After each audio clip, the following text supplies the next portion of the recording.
Assalomu alaykum, Onalar klubi kanalining hurmatli kuzatuvchilari.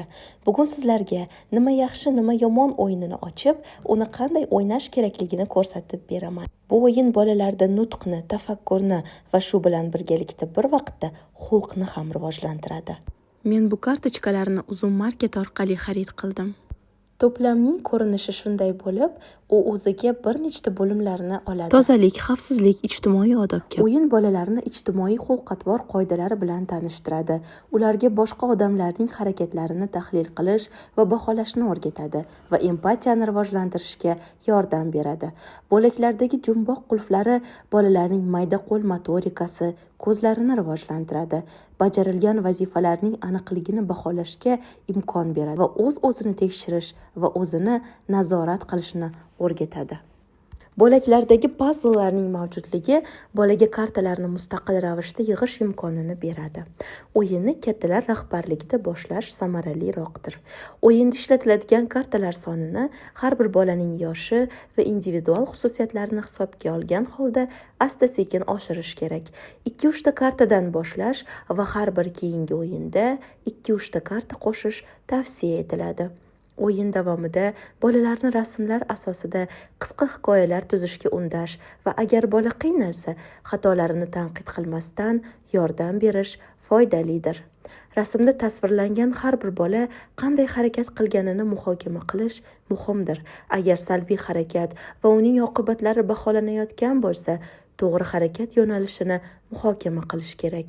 Bolaga odamning umumiy shaxsiyatini emas, balki uning harakatlarini baholashni o'rgatish tavsiya etiladi. Bu bola yomon, u o'yinchoqlarni sochib yubordi va ularni tozalashni xohlamaydi deyishdan saqlaning. Bu bola o'yinchoqlarini tozalashni istamagani uchun yomon harakat qilyapti deyish o'rinliroq. O'yinni ijobiy hissiy kontekstda o'tkazish ishtirokchilar uchun muvaffaqiyat muhitini yaratish juda muhimdir. Ana endi sizlarga bolalar bilan birgalikda o'ynash uchun bir nechta o'yinlarni tavsiya qilaman. Birinchi o'yin bu harakatni baholang o'yini. Barcha karta bo'laklari o'yin maydoniga orqa machasi qilib qo'yiladi. Rahbarning buyrug'i bilan o'yinchilar faqat ijobiy harakatlar yoki faqat salbiy harakatlar tasvirlangan kartalarni ajratishni boshlaydilar. Eng ko'p bunday kartalarni ajratgan o'yinchi g'alaba qozonadi. Ikkinchi o'yin nima bo'ldi va qanday bo'ldi o'yini. Kartalarning chap yoki o'ng yarmi aralashtiriladi va o'yin maydonining markaziga yuzini teskari machasi qilib qaratib qo'yiladi. Qolgan karta bo'laklari o'yinchilar o'rtasida teng taqsimlanadi. Har bir o'yinchi o'yin maydonidan navbat bilan bitta bo'lakni oladi.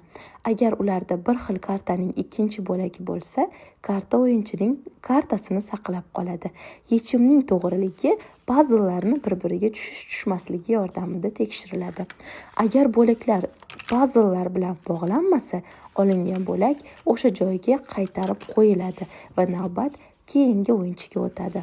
Barcha bo'laklari uchun mos keladigan yarim kartalarni birinchi bo'lib topgan o'yinchi g'alaba qozonadi.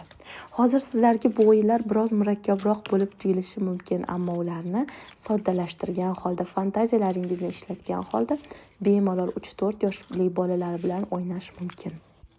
Video manfaatli bo'lgan bo'lsa, like bosishni va kelgusi videolarda yo'qotib qo'ymaslik uchun obuna bo'lishni unutmang. Izohlarda yozib qoldiring, sizga qaysi yoshli bolalar uchun o'yinlar qiziqroq. Kelasi videolarda ko'rishguncha xayr, salomat bo'ling.